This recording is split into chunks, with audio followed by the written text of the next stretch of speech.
Please help me welcome former Senator and Board of Equalization Representative, George Renner.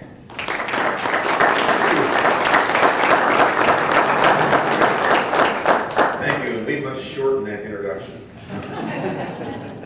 We must send that out. Don't intend for someone to actually go through the whole thing. Thank you. It's good to be here with you and share some thoughts about what's happening in California economy, tax issues in the state of California. I start off by just saying, because everybody, some of you are very familiar with the Board of Equalization. You write us checks often, and let me first say thank you. But others, we may not touch your life. Consider yourself fortunate.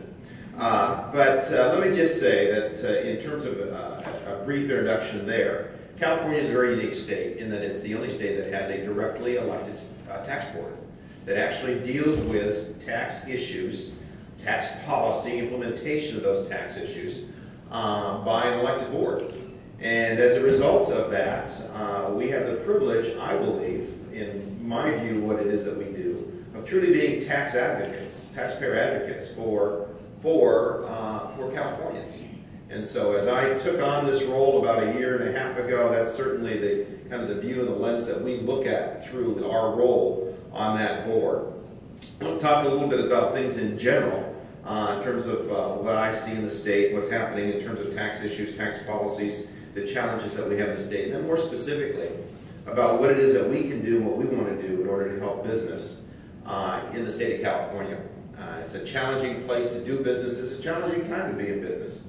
And I believe that we need to be as helpful as we can to a group of individuals who are absolutely the core of what's going to take in order to get our economy moving, not only in this state, but in this nation, as we talk about small business owners and people involved in small business. First of all, we have a very important day coming up next week. Next week is an important day. Now, you're thinking about it's the day that your taxes are due, but there's even a more significant date than that, and that is it's April 20th in the state of California. And April 20th in the state of California is the day we call Tax Freedom Day. That's the day to which you have finished paying all of your taxes, whether it be your state, your local, your federal. You have in California, on the average, paid all of your taxes. And from April 20th forward, from April 21st forward, you get to be earning money for yourself because you've finished your tax obligations to the various governments. Now, the challenge that we have here in the state of California, unfortunately, that day is about 3 days later than it was last year. So this year, you're working about 3 days longer to take up those tax obligations than you did last year. Now, it would have been even longer if indeed certain tax rates continued to be higher, and you would have been longer in working before you started actually earning money for yourself. And, on challenges that we have in the state of California, there's proposals to kind of collect additional taxes from taxpayers, and therefore, if those go through next year, you can look forward to even working longer before it is that you get to keep your money in your pockets. The other issue that I think is a challenge for the state of California is Californians work 3 days longer than the average in this nation. In fact, we are 11th longest working workers before it is that you start earning money again and put it into your pocket. That being said, my view in general is that Californians are a bit overtaxed. That's an indication to me that we fall way above the average when it comes to the issue of tax policy. There's a series of taxes to which we have the record for in this nation of being highest taxed in certain categories. Not a very good, I think, goal or recommendation for us here in the state. And the reason why I think tax issues and tax policies are important, there are certain agreements that we all have as a society we want, and we make these agreements. We want our lives to be protected, so we have, and our property, and so we know that we want some of our tax dollars, and we agree that our tax dollars need to go to whether it's fire protection or police protection, that we would want for public safety. Certainly we believe that we need to make sure that we have an effective school system. Those are all issues that we've said, hey, look, we've agreed that we want to be in a kind of a agreement here amongst ourselves that we want taxes to go for these purposes. And that's fine, and that's what we want. We want that in a civilized society. We want that in a society which we want to call and make our home. The challenge is keeping that in balance. The challenge is, where is that line that all of a sudden moves from what it is that we expect and want as taxpayers and what it is that we as taxpayers are contributing too much. And therefore, in a very real way, I look at actually limiting your own personal liberty. In fact, I have a phrase that I like to use, and that is, overtaxation is lethal to personal liberty. And it's simply this, and that is, when all of a sudden you take, when governments take money from you and choose to do what governments want to do with their money, with your money, it means that you have less money for you to choose. And so rather than you choosing to do something for your dollars, whether that be something you want to invest in, whether that be a vacation you want to go in, whether that be a charitable contribution you want to make, it's less dollars you get to have to make those decisions. And that's why it is that I believe that actually, when people are overtaxed, they are actually losing some of their own personal liberty. So we believe it's important to kind of keep that in balance. And quite frankly, I think it's some of the high tax policies, and quite frankly, overregulation, that has put California into a very unenviable position. I came here with my parents. I didn't drive here back in the 50s. My parents drove me here.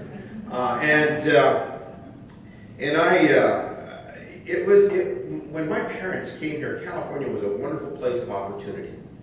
From the Northeast, my father was trying to figure out where he wanted to kind of raise his family, what the opportunities were, shrinking opportunities up in the Northeast. And so, California was a place of opportunity. It was a place where he wanted to see his family grow and invest and make his living. It's unbelievable to me, and I think probably to you, that California would have the second highest unemployment rate in the nation. 15, 20 years ago, I would never have believed that was possible. In fact, when my parents came here, we drove through states like Texas and Utah, and Nevada, and New Mexico, and all these places because we were on our way to California, and we want to stop there. And in a very unique way, we have created a climate in the state of California that has driven Californians out of California into those places where my parents, and probably some of your parents, and maybe you yourself, drove through to find yourself in a land of opportunity, California. Now, what's changed? The climate hasn't changed. We still got a wonderful place to live. We've got some of the greatest opportunities in terms of natural resources. What's changed?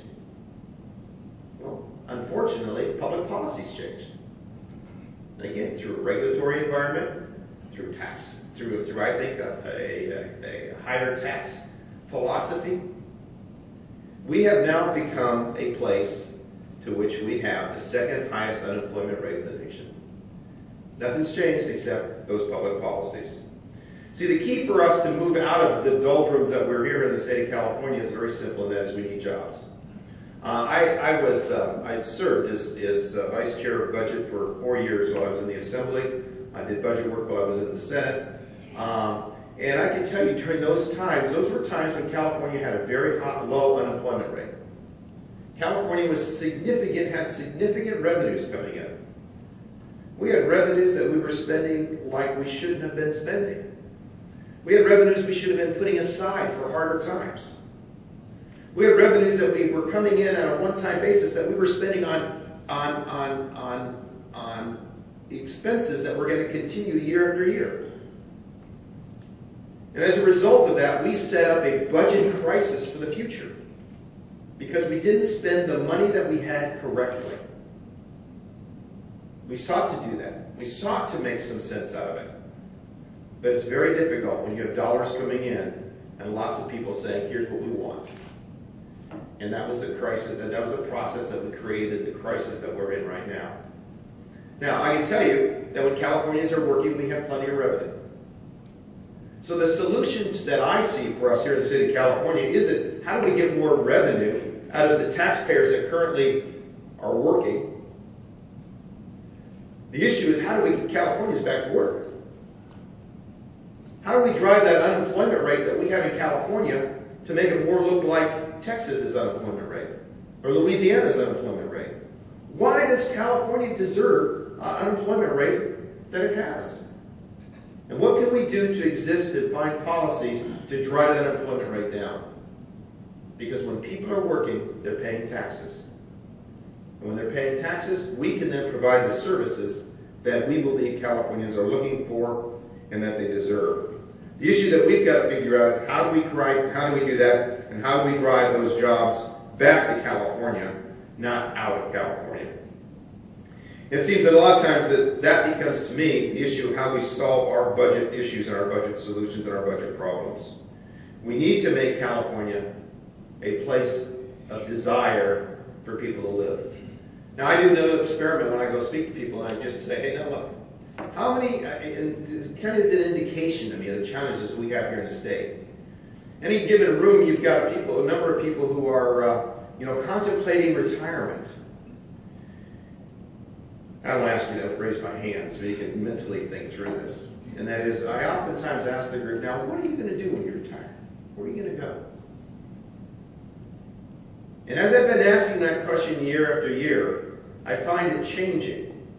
More and more retirees, when they have freedom, economic freedom, they're no longer tied to the place because that's where their paycheck comes from. But they have economic freedom because now my check's going to come no matter where my address is. They say, we're leaving the state. We're leaving the state because we just can't afford it. It's like we get a raise when we move. And it's that kind of philosophy that makes California a very difficult place to grow out of our challenges. Now, it's not just the private sector that does that. I'm amazed at how many public sector employees are doing that. Who are choosing to say, hey, look, California is a great place for me to make my living, but now that I've made my living, I'm going somewhere else. And that's a challenge that we have to face here in California, and that is how can we retain individuals who are income producers in order so that the tax needs can be met. And like I said, the very worst thing I believe we could do right now is to turn around and go to those who are already still staying here and saying, oh, by the way, we need more from you. That is what we don't need to do in order to grow out of this challenge. So that's a general philosophy issue in regards to where I am with tax issues. I get to be, again, I think every day we get to do something that's a lot of fun. And that is every day we get to try to figure out how to help taxpayers. California, along with the nation, along with every other state, local governments included, tax policies are not the easiest thing to understand. Sometimes they're a bit challenging, exactly to figure out how to fit. What does this mean? How does this apply? And if you're in the food business, is this takeout, hot, cold? What is this? How do I tax this? And so it is a bit challenging at times to figure out the tax policy. I believe, and when I make decisions before taxpayers that are before us, as one of our roles are to arbitrate appeals that come before us for taxpayers, I believe it's the state's job or the government's job to make tax policy clear. And when tax policy isn't clear, I think the benefit should always go toward the taxpayer. We shouldn't have to try to trick the taxpayer into paying their taxes or blame them for not understanding a very confusing, archaic, difficult process. I believe it's the state's job, or the county's job, or the city's job, or the nation's job to make tax policy clear for taxpayers. First of all, when tax policy is clear, people pay. When tax policy is unclear, people don't pay. Not because they don't want to, not because they're resisting, simply because they don't understand. So it's our job to make sure that tax policy is clear. So one of the issues that we get to do is every day we get to try to help taxpayers in that process. So we have an office, what I think of as full of taxpayer advocates, helping them through that process. Sometimes we do it in specifics, but sometimes we do it in general. Let me just give you a couple of examples of some of the issues that we've dealt with over the last year and a half that we felt were important for taxpayers. How many of you, again, I won't ask you to raise your hands, but many of you received this nifty little letter from the Board of Equalization announcing to you that you are now a qualified purchaser. And as a result of that, you were registered automatically by the state of California as a qualified purchaser. And as a result of that, you automatically had to start filling out certain kind of paperwork. You didn't sign up for it. You didn't even know what it was. You just got this notice. It was a process that we followed up. The Board of Equalization was responsible for implementing a piece of legislation that was done. And while I disagree with the legislation itself, the board actually, I think, went too far in its implementation and created, again, we come up with neat words in government. We created what was called a courtesy registration. Courtesy registration is where you don't register, we register you because we make it easier for you. And all of a sudden, then, if you didn't courtesy register a response, then we give you a courtesy penalty. And so we began to take a look at that program, and we believed that was far too onerous on taxpayers. We led the process of ceasing courtesy registration. I don't believe government should automatically register people at all. I believe it's the obligation, once again, of government to explain the program and then ask people to respond to it. That's what we should be doing, and we've changed our policy. The other issue that was, if you got one of those letters, because somewhere along the process we found that you had a gross income of more than $100,000. Now, what the Qualified Purchaser Program was all about use tax.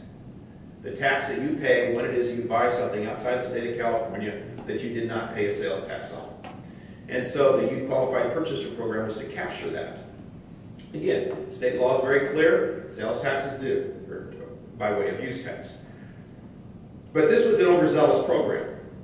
And if you grossed more than $100,000, you got this letter. Now, the problem is, it was a program, once you had a year of grossing $100,000, you couldn't get out of it. It was kind of like Hotel California. You could check in, but you couldn't figure out how to check out. And so we were able to, again, work out a process to get the program redone, to make sure that people then could get out of the program if all of a sudden they grossed $100,000 in one year and didn't the next, and they weren't automatically in the program again. Those are the kind of issues. And quite frankly, that's the intent of the legislation. The Board of Equalization staff, I think, went too far. So we were able to bring that down. Again, and the threshold, I believe, is way too low. $100,000 gross, depending upon your business, is not a lot of money in your pocket. And by the time you pay your expenses and the cost of your overhead, $100,000 may leave you very little.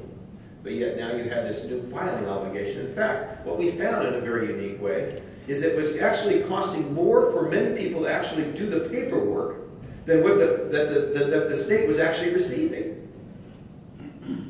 The average receipt was under $100. The average cost of doing the paperwork was just over $100,000 or over $100. Again, a pretty crazy tax scheme.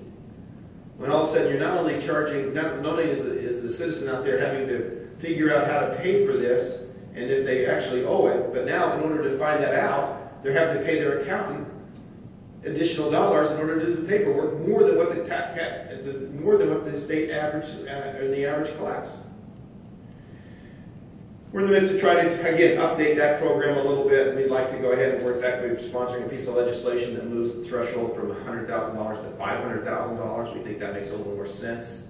We want to make it simplify it with a lookup table, rather than having to have somebody go through and figure out all the receipts and whatnot. Just estimate what your revenues were, use a number that way. We think there's better ways to do that. So that's one program we sought to help make a little more taxpayer friendly.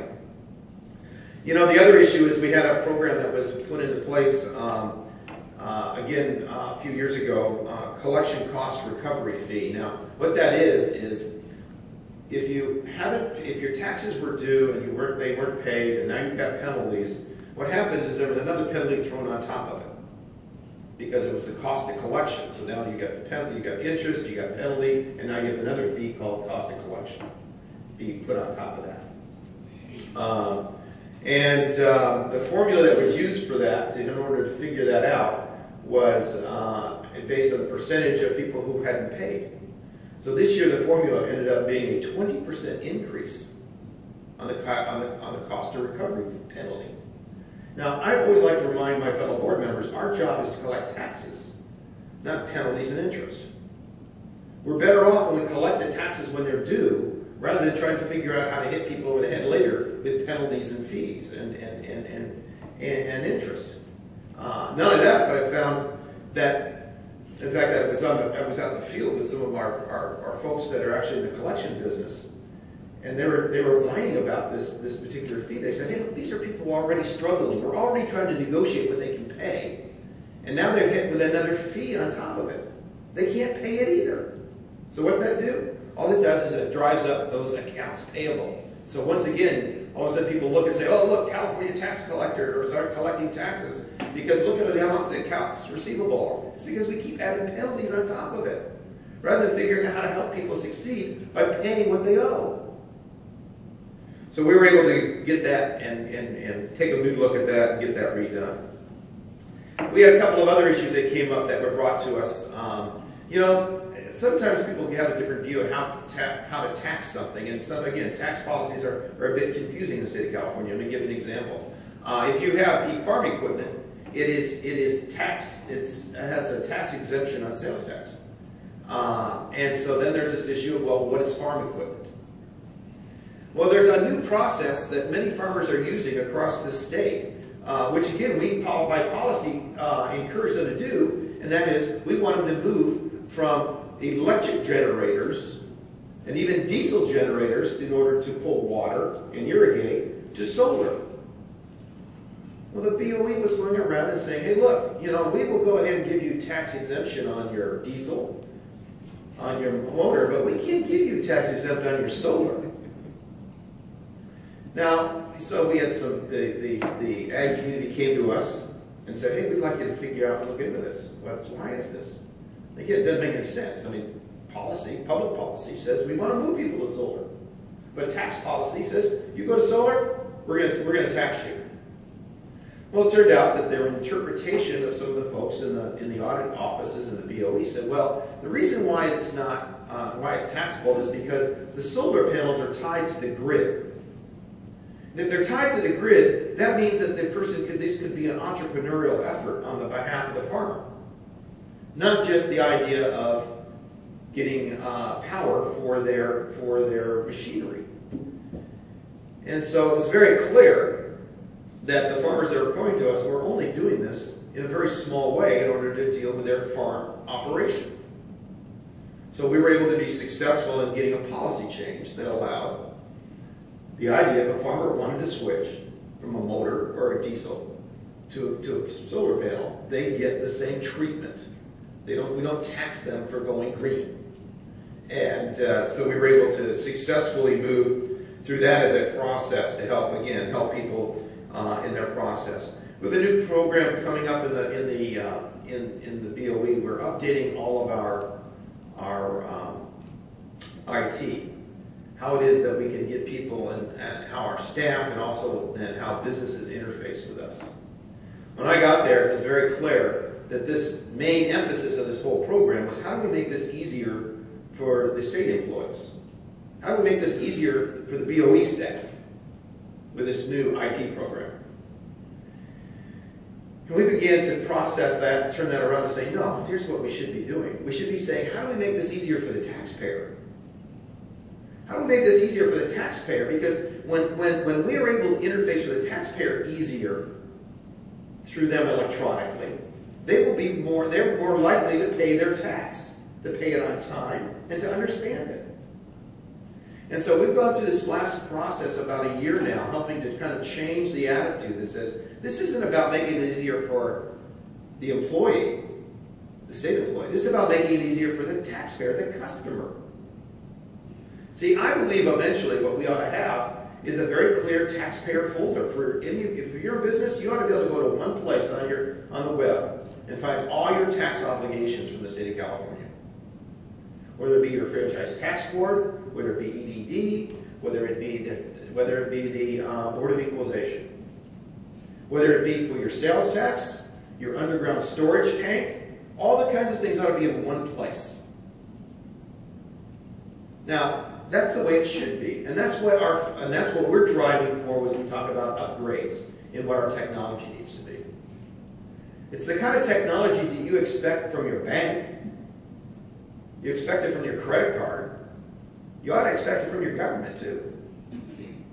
And so that's what we're trying to say and work with in order to make that easier. Let me just give you one example of how it is that in closing, about how it is that we seek to help taxpayers.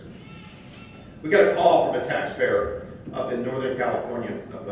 My district goes from the Oregon border to LA on the eastern side of the state. In Sacramento, you guys are like right in the middle of it. We got a call from a taxpayer who has a mine up in which county was that? Modoc County, very corner of this. He was audited. And it turned out that in this audit they found that while some of the trucks they were driving on public roads. He thought they were unpaved roads, and he thought they were all private roads. Well, he was using what's called red dye diesel that doesn't have a tax attached to it because you can use it because you're not using it on public roads. He all of a sudden found out that the roads that he was driving on, moving some of the trucks around, were indeed public roads. They were dirt, probably a lot of dirt roads in Modoc County. And so our auditor came in and estimated the amount of tax that he basically didn't pay because he was using the wrong diesel. The amount of tax that he should have paid was about $8,000. The fine that he was given was just under $1 million with a formula that was worked out. Now, luckily, I'm glad that he called our office because then we began to work with the auditors again. What's reasonable? Does this make any sense? Because sometimes it's just a matter of filling in the blanks, and the number at the end, that's what your bill is.